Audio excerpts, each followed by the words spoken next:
오늘 주일날 주님께서 주신 말씀은 마태복음 26장 36절로 46절 그리고 베드로전서 4장 7절입니다. 먼저 마태복음 26장 펴봅니다. 신약성경 46페이지 47페이지 걸쳐있습니다. 찾으시기 바랍니다.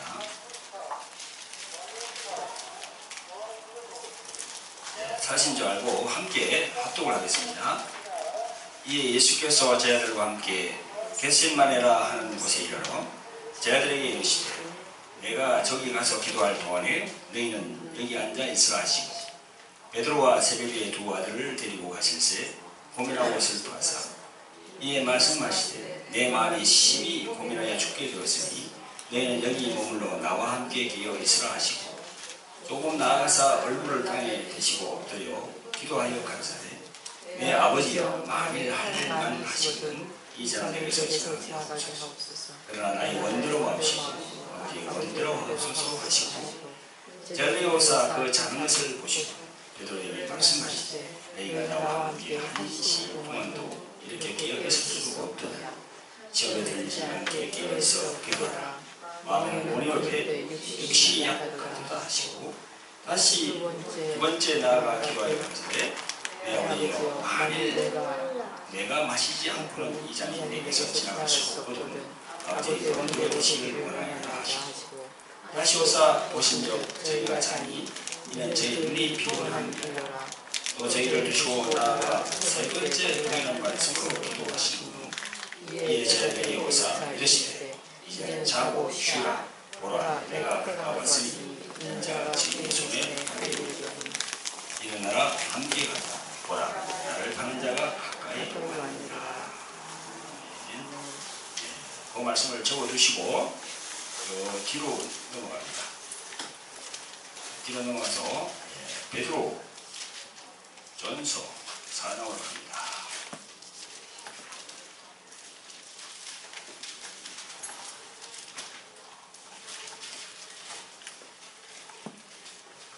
베드로전서 4장 7절 381페이지입니다.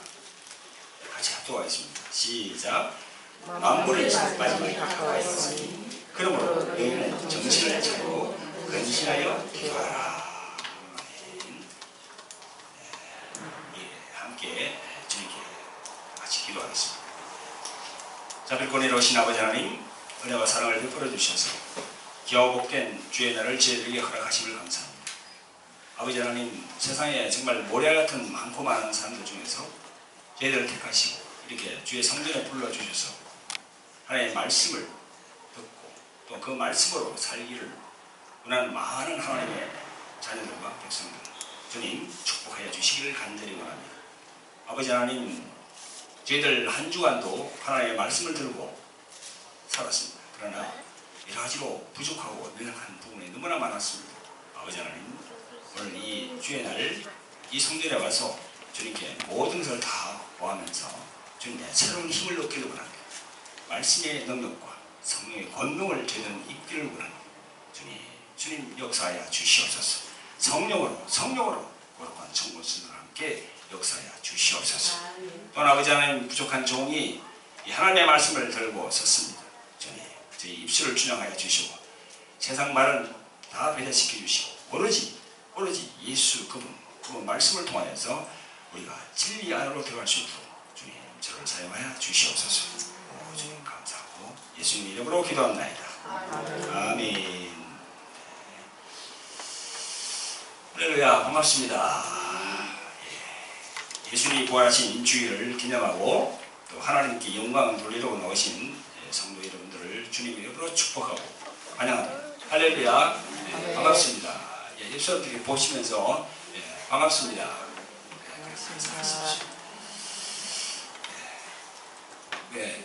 이번 주일은 이번 주간은 종교 개혁 주일입니다. 그래서 이 종교 개혁은 지구로부터 약 한 500년 전에 주후 1517년 10월 31일에 로마 가톨릭 교회의 신부인 마틴 루터가 그 마틴 루터 그분에 의해서 그 종교개혁이 이렇게 일어나게 됐습니다. 여러분 잘 알고 계시죠?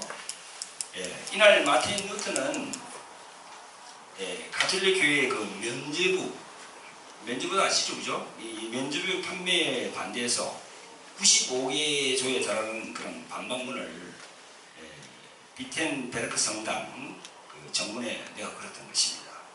그 마틴 루터는 그분이 독일 사람 아니에요, 그죠? 사실 중세 천년의 세월 동안 그 로마 가톨릭 교회, 지금 얘기하는 천주교죠, 그죠? 천주교는 그 면죄부뿐만 아니라 모든 면에 걸쳐서 이 종교가 세속화되어 버렸어요. 그래서 아주 깊이 타락을 해버렸습니다. 그래서 이 종교 개혁이 일어나지 않을 수가 없게끔 되어 있어요. 하나님께서 그 당시 일개 사제, 신부족이죠. 사제인 그 마틴 루터를 사용해서 이 종교 개혁을 일으켰는데, 이 한 사람이 내건 그 슬로건 같지만 이는 하나님의 경륜 속에 하나님의 뜻이 다 들어있는 거죠. 이게 그 신부인 그분 한 분이 그게 엄청난 사건을 벌일 수가 있겠습니까? 그리고 또 핍박이 얼마나 왔겠어요. 그걸 다 감수할 수 있도록 성령께서 그 마틴 루터를 붙잡은 거죠. 그래서 개혁을 일으킨 겁니다. 1517년 10월 31일. 사랑하는 성도 여러분, 하나님께서 왜 종교 개혁을 할 수밖에 없었는지를 오늘 우리는 이 시간을 통해서 한번 생각을 해보게 됩니다. 우리는 지금 21세기라고 그러잖아요. 종교 개혁을 일으킨 지 벌써 500년이 지났어요. 100년이 5번을 지났어요. 이렇게. 지금은 2000년대를 우리가 살고 있습니다. 자, 여기에서 500년을 거슬러 올라가 보면 종교개혁을 단행한 1517년이 나오죠, 그죠? 자, 거기에서 더 1000년을 더 올라가 봅시다. 그러면 초대교회가 나와요. 자, 거기서 조금 더 한 2, 3년을 더 올라가 봅시다. 그러면은 오늘 봉독한 마태복음 26장에 이런 광경이 딱 우리가 눈에 보입니다. 십자가에 주님께서 십자가에 달리기 전을 얘기하거든요. 지금 이게 바로 목요일 날 이렇게 저희들과 만나서 이렇게 하시면서 최후의 만찬도 하시고 하는 그런 장면이 나오는데,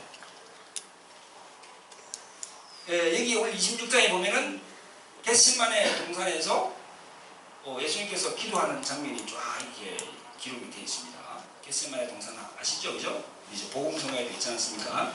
겟세마네 동산. 그 본문 말씀 내용 중에서 보면은 예수님은 제자들과 함께 겟세마네 동산이라는 곳에 이르러서 주님은 내가 기도할 것이니 너희들도 깨어있어 기도하라 하시고 제자들에게 말씀하십니다. 하지만 제자들은 그렇지 못했어요. 이 본문에 보면은 이 41절에 보면요, 말씀처럼 41절의 말씀처럼 마음은 원이로되 육신이 약하여서 졸고 있었어요. 또 자고 있었어요. 자, 이 우리와 똑같은 그런 형편이 지금 우리도 그렇잖아요. 항상 예수님이 깨어있어 기도하라 그러는데 여러 가지 주위 환경 때문에 졸고 있는 경우가 얼마나 많습니까? 또 자고 있어요. 이런 상황에서 예수님은 3번씩이나 제자들에게 시험에 들지 않게 깨어 기도하라는 그런 말씀을 계속 하시는데, 그 시험에 들지 않게 깨어 기도하라는 그 의미가 과연 뭘까요? 의미를 한번 새겨봅시다. 자, 그 의미를 보려고 그러면요, 그 앞절 31절, 32절에 보면은 한번 보세요. 그 앞절 31절, 32절을 보세요. 보면은 잘 나와 있습니다. 그때 예수께서 제자들에게 이르시되 오늘 밤에 너희가 나를 버리리라. 기록된 바 내가 목자를 치리니 양의 떼가 흩어지리라 하였느니라. 그러나 내가 살아난 후에 너희보다 먼저 갈릴리로 가리라. 할렐루야. 이렇게 말씀하십니다. 예수님이 이렇게 말씀하신 거는요, 예수님께서 그냥 생각나는 대로 얘기한 게 아니에요. 구약에 있는 그 스가랴 13장 7절을 인용해서 말씀하셨습니다. 구약의 스가랴 13장 7절에 보면요, 이런 말씀이 있습니다. 만군의 여호와가 말하노라. 하나 깨어서 내 목자, 내 짝된 자를 치라. 목자를 치면 양이 흩어지려니와 작은 자들 위에는 내가 내 손을 들이우리라. 할렐루야. 이렇게 구약에 여호와 하나님께서 이렇게 기록을 해놨습니다. 내 목자, 내 짝된 자를 친다. 목자를 치면 이 무슨 말이죠? 예수님이 십자가에 죽는다는 겁니다. 십자가에 달려서 그 모진 고통을 당한다는 겁니다. 여러분 성경을 많이 읽었죠, 그죠? 성경의 주제는 뭡니까? 성경의 주제 여러 가지로 얘기를 합니다. 신학자들이 이런 얘기 저런 얘기 다 이렇게 복잡하게 얘기합니다. 사실 예수님을 알리는데 복잡하게 이렇게 만드는 분들은요, 신학자들이에요. 저도 신학교를 거치고 신대원을 거쳤지만 이 신학자 이분들이 참 복잡하게 만들어요. 복잡하게. 예수 구분을 전하는데 복잡하게 만들어요. 성경의 주제는 한마디로 바로 예수님이에요. 구약도 예수 그분에 대해서 얘기하고 신약도 예수 그분에 대해서 얘기해요. 그리고 요한계시록은 다시 오실 예수님에 대해서 얘기를 하고 있어요. 그래서 지난번에 말씀드렸죠, 그죠? 기독서적이라고 하니까 그런 책이 있더라고. 구약 제목이 구약 속 예수. 구약 속 예수. 그 외국 목사님이 쳐진 책인데 그 구약 속 예수라는 그 책을 보면요, 확실히 쫙 나와 있습니다. 구약의 예수란 말은 나오질 않아도 그 구약의 여호와라는 이야기가 바로 그 예수라는 이야기입니다. 아시겠죠? 구약의 여호와는 바로 예수고 또 신약의 예수 그분은 바로 이 구약의 여호와예요. 그래서 영어 성경을 보면 주 예수라고 되어 있잖아요. 그러니까 구약 성경에 여호와 거기다 보면은 로드라고 되어 있어요. 로드. 로드 야훼. 그죠? 로드. 그러면 로드 지저스 크라이스트. 주 예수 그리스도예요. 그래서 그 로드라는 이야기가 주거든요. 그래서 예수님의 일거수 일투족 그 모든 말과 행위는 구약 성경에 있는 그 말씀을 응하는 거란 말이에요. 할렐루야? 모든 게 그렇습니다. 동문에서 예수님이 들어오실 때 동문을 돌아 예루살렘 동문을 통해서 들어오셨잖아요, 그죠? 들어오시면서 나귀를 타고 들어오셨잖아요, 그죠? 그 나귀 타는 것도 구약에 기록이 되어 있어요.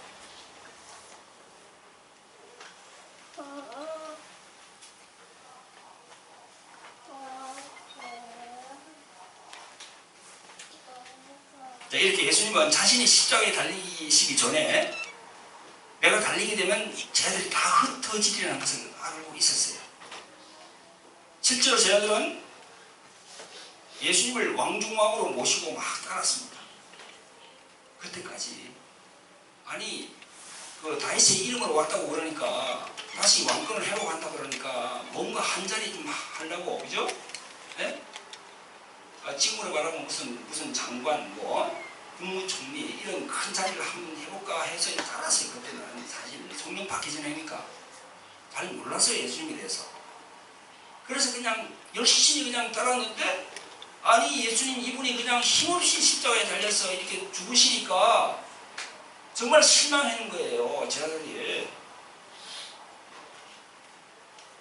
아니 왕중왕으로 따랐는데 저 왕중왕이라는 분이 십자가에 그냥 로마 병정에 걸려서 십자가에 집에 죽으시니까 이 뭐야? 이 우리가 따르는 이 예수 이분이 아무것도 아니구나. 그렇게 된 거죠. 그래서 다 흩어지는 거예요.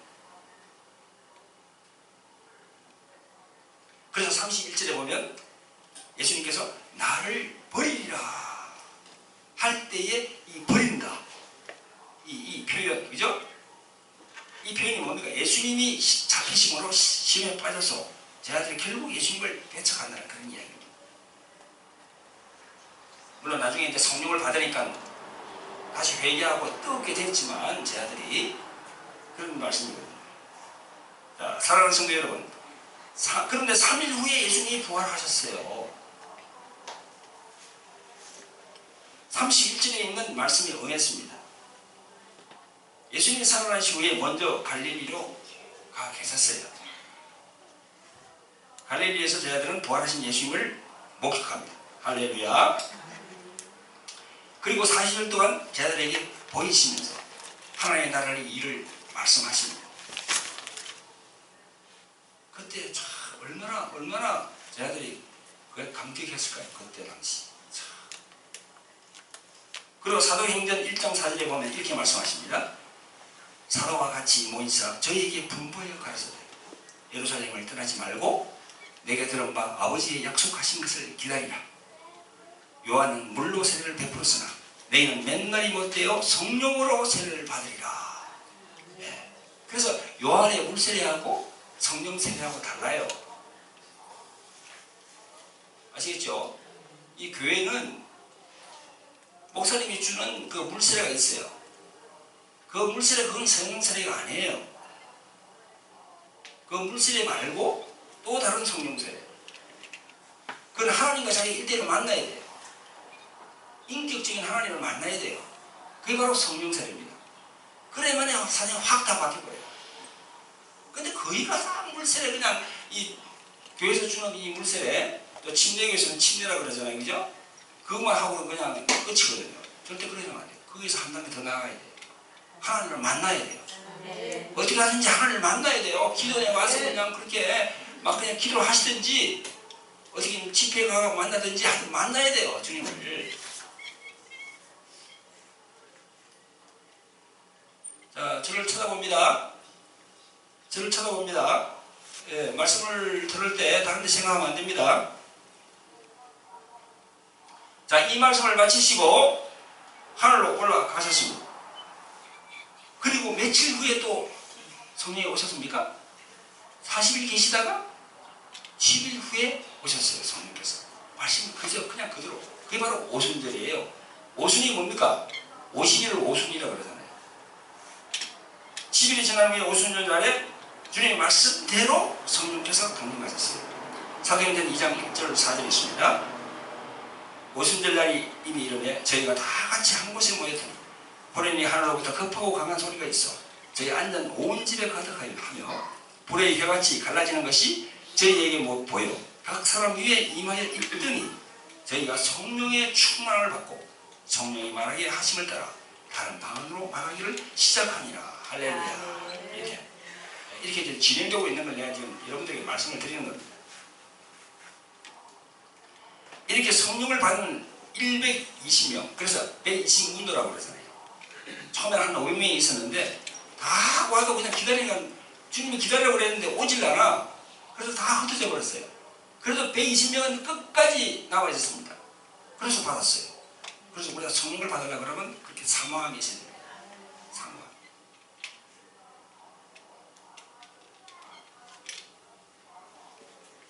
이 무리 중에는 12제자가 있었죠, 그죠? 그 사도들도 같이 있었어요. 자, 그래서 이제 성령을 받으니까 정말 성령이 충만해가지고 이 생명을 이렇게 귀하게 여기지 않고 그냥 막 이 목숨을 그냥 이렇게 위험에 빠져도 복음을 그렇게 전했습니다.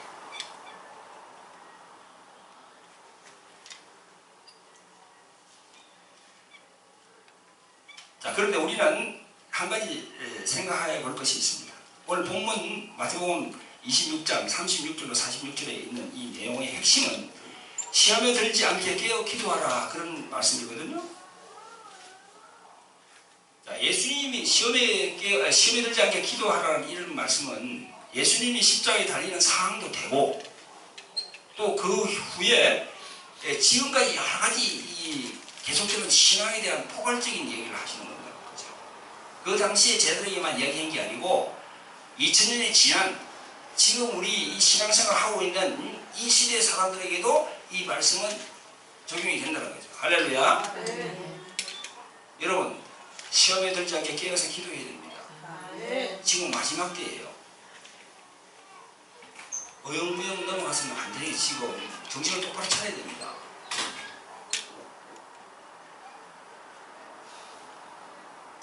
자, 초대교회 때 사도들과 신자들에게는 참 깨어서 기도해야 할 그런 제목들이 많았습니다. 그것은 뭔가 하면요, 이 신앙에 대한 핍박이 엄청 많았어요. 핍박. 말도 못했습니다. 이 기독교 역사학자들이 말한 게 들으면요, 스데반은 주 32년에 예루살렘에서 돌로 맞아서 순교했어요. 그리고 세베대의 아들 야고보는요, 주 44년에 예루살렘에서 참수를 당했어요. 그래서 순교했습니다. 그리고 빌립, 여러분 잘 아시죠? 빌립 집사는요, 주 60년에 터키에서 교수형을 당해서 순교했어요. 그리고 셀롯 땅 시몬은 주 61년에 베르시아에서 십자가에 죽어서 또 이 톱으로 두동강을 냈어요. 그래서 순교했어요. 바나바는 주 61년에 구로보의 살라미에서 돌에 맞아서 순교했습니다. 그리고 예수님의 동생 야고보는 주 62년에 예루살렘 기드론 계곡에서 돌로 맞아서 순교했습니다. 그리고 마띠아 가룟 유다 대신에 이렇게 들어온 마띠아 그분이죠. 그분은 주 64년에 에티오피아에서 화형을 당해서 순교했어요. 자, 베드로는 주 65년에 로마에서 십자가에 거꾸로 매달려서 순교했습니다. 다데오는 주 66년에 아르메니아에서 몽둥이로 맞아서 순교했습니다. 바돌로메 누굽니까? 나다나엘이죠. 주 68년에 아르메니아에서 십자가에서 매달려서 순교했고, 마가복음을 쓴 마가는요, 주 68년에 애국의 알렉산드리아에서 수레에 끌려서 순교했어요. 자, 바울은 주 68년에 로마에서 참수를 당했고요. 안드레도 주 69년에 아가 지방의 파트리아에서 십자가에 매달려 순교했습니다. 마태도 주 70년에 에티오피아의 누비아에서 장작불에 태워서 죽임을 당했습니다. 자, 도마는 주 82년에 인도 밀라포네에서 창과 칼에 순교를 당했어요. 자, 디모데는 주 90년에 에베소에서 잠수를 당해서 순교했고요. 그 누가복음 쓴 누가도 주 91년에 로마에서 교수형을 당했습니다. 마지막으로 사도 요한계시록을 쓴 사도 요한은 계시록을 다 쓰고 난 다음에 예배소에서 이 펄펄 끓는 기름 가마 솥에 사람을 산채로 던져졌어요. 그래서 순교를 당했습니다. 사도 요한 이거는 그 백사까지 사라지죠. 이 외에도 수많은 사람들이 예수 그리스도를 주로 믿는다고, 예? 그 사자울이 있는 호랑이하고 사자울이 있는 그 안에다가 막 집어넣어가지고, 예? 짐승들이 밥이 되겠어요. 그래서 끝까지 신앙을 지켰어요. 끝까지 주를 배반하지 않았어요. 예수님을. 그래서 요한계시록에 보면은 그들은 눈물을 닦아준다고 그러잖아요. 예수님이 그들은 눈물을 닦아준다고. 이런 겁니다. 시험에 들지 않고 깨어 기도하는 것이 이런 신앙에 관한 거예요. 신앙에 관한 거.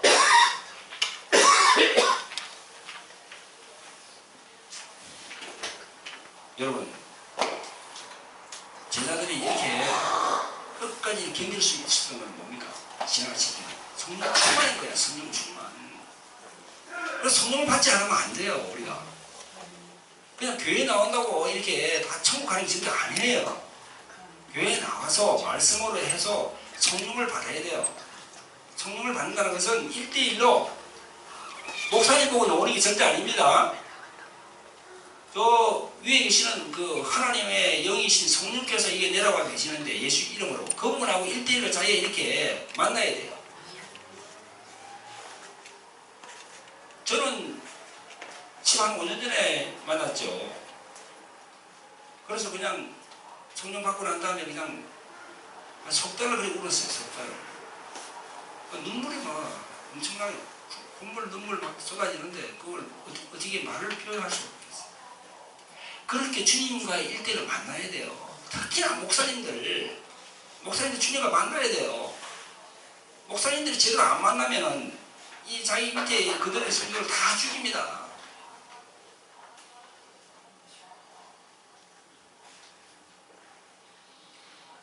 이러한 기독교인에 대한 로마 제국의 핍박은요, 콘스탄티누스 황제에 의해서 313년에 기독교가 공인이 되거든요. 주 313년. 그리고 그 후임자 데오데시우 황제가 기독교를 국교로 이렇게 선포하는 394년까지 계속되었어요. 그래 한 400년까지 계속되는 겁니다. 얼마나 많은 사람이 죽고 있습니다. 예수님 때문에, 그 신앙 때문에. 그 후에 기독교에 대한 핍박은 줄어들었습니다. 그 후에 이제 로마 카톨릭이 이렇게 되면서 등장하면서 이 신앙에서 새로운 국민이 또 전개되는 겁니다. 그러면서 정치와 종교, 예? 이 왕권 이 국가니까 이 왕들과 이 추기경, 교황 이런 관계를 얽히면서 이 종교와 정치가 이렇게 연합하면서 서서히 이게 세속화되어 버렸어요. 이 본질이 완전히 바뀌는 겁니다. 가톨릭 천년의 역사 속에 두드러진 부분은 바로 하나님 중심 예배가 아니고 인간 중심이라는 겁니다. 인간 중심. 철저히 인본주의라는 겁니다. 인본주의. 마귀가 그렇게 인본주의로 그렇게 몰아가는 거죠. 지금도 그렇지 않습니까? 그래서 성경 해석도 인본주의화 되어서 철저히 인간적인 생각으로 이 성경을 해석하고 있는 거죠. 그래서 자꾸 이게 성경이 성경을 인도하면 구정으로 빠진다는 그런 주님의 말씀이 응하는 겁니다. 지금 응하고 있는 거예요. 지금. 아무튼 때가 되어서 하나님께서 1517년에 마틴 루터를 사용해서 종교 개혁을 하도록 오늘에 이렇게 이르렀습니다. 자, 그동안 개신교는 마틴 루터에 의해서 루터교가 창설됐어요. 1530년에. 그리고 1534년에 헨리 8세에 의해서 영국에서 성공회가 만들어졌어요. 1541년에 존 칼빈에 의해서 개혁교회가 만들어졌고, 또 1560년에 존 낙스에 의해서 장로교회가 만들어졌어요. 우리도 장로교회죠, 그죠? 근데 장로교회 하면 칼빈을 얘기하는데 칼빈은 개혁교회. 리폼드 처치. 정확하게 말하면 존 낙스가 이 장로교회를 얘기하는 거죠. 자, 1608년에는 침례교, 1744년에는 웨슬리에 의해서 감리교가 탄생됐어요.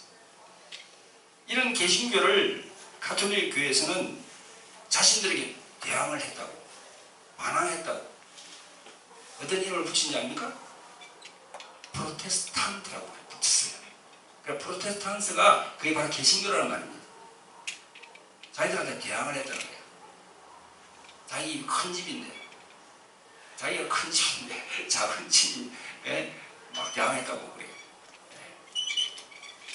이 새로운 싹을 피운 겁니다. 하나님께서 그런 그 썩어가는 공복에서 새로운 싹을 이렇게 피웠어요. 작은 집, 큰 집 논하는 게 아니라 이거는 새로운 싹을 피웠다니까. 무슨 말인지 알겠죠? 우리는 그 새로운 싹 안에 있어요. 그 썩은 공복 안에 있으면 자신도 모르게 썩어버립니다. 할렐루야.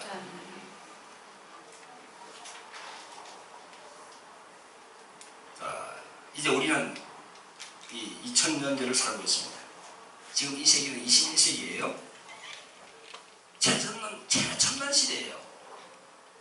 최첨단 시대입니다. 지금 세상이 너무나 빨리 가고 있어요. 지금 너무나 빨리 가고 있습니다.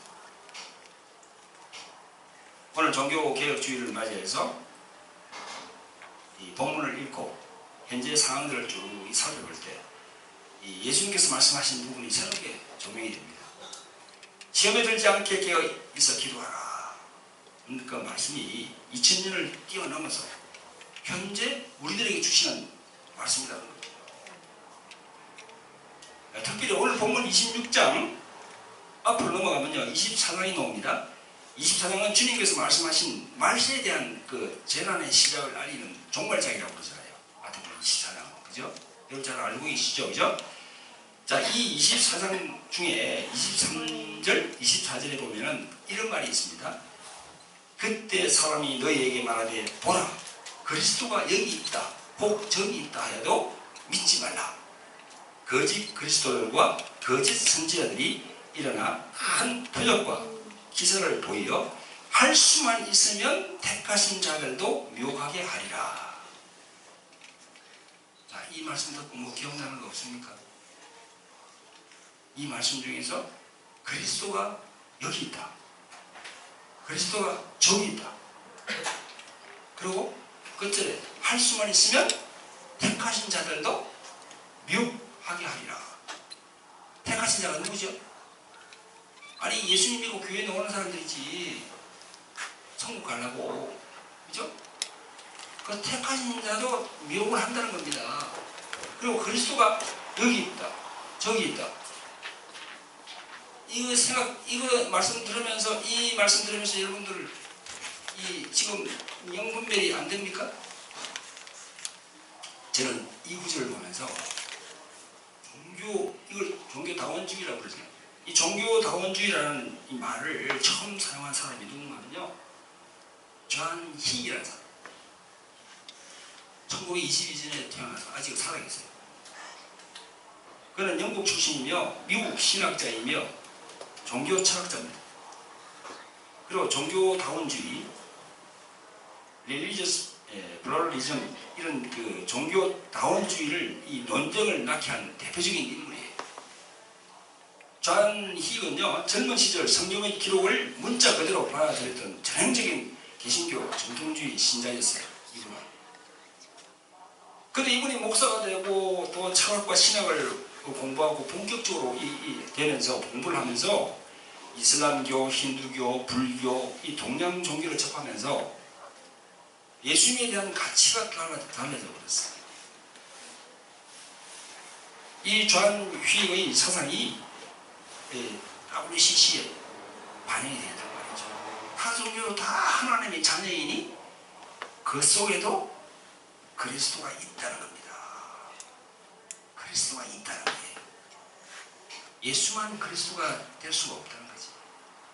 그러니까 그리스도가 여기 있다, 저기 있다 해당되잖아요. 여러분 어떻게 생각하십니까? 이 불교도 불교의 경전이 뭐죠?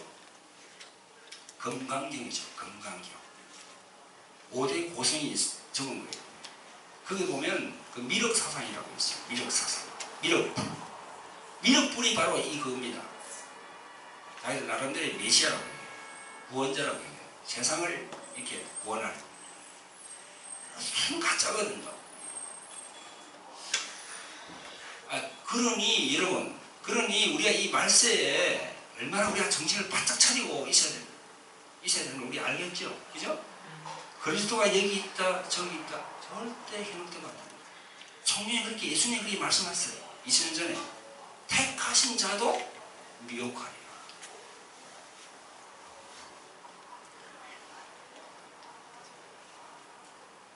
사랑하는 성도 여러분, 이제 말씀의 결론을 맺을 시간입니다. 오늘 종교개혁주의를 맞이하여서 우리 기독교가 어떤 과정을 거쳐서 2000년을 긴 세월을 지나왔는지 제가 설명을 다 해드렸습니다. 짧은 시간이지만 그 설명을 듣고 여러분들이 많이 느낀 점이 있을 겁니다. 오늘 본문 마태복음 26장 36절과 36절에서 46절에서 시험 들지 않게 깨어 기도하라는 그 주님의 말씀과 베드로전서 4장 7절에 만물의 마지막이 가까이 왔으니 그러므로 너희는 정신을 차리고 근신하며 기도하라. 정신을 차릴 때, 신앙으로 정신을 차릴 때, 오로지 주는 그리스도밖에 없다는 그런 신앙 굳건히 잡아야 됩니다. 여러분이 제대로 잡아야 앞으로 여러분들 후손도 바로 잡을 수가 있어요. 할렐루야. 지금 태어나는 우리 후손들 뭘 압니까? 알겠어요. 그네들에게 예수 그리스도를 똑바로 가르쳐 드리는 거예요. 그래서 굳건히 잡아야 됩니다. 그것이 바로 시험에 들지 않고 깨어있어 기도하는 거예요. 그래서 여러분들 기도하는 시간 절대 하루에 얼마를 하든지 간에 꼭 시간을 정해서 기도를 하셔야 돼요. 예수 그리스도 이름으로 오신 성령 안에서 기도를 드리는 겁니다.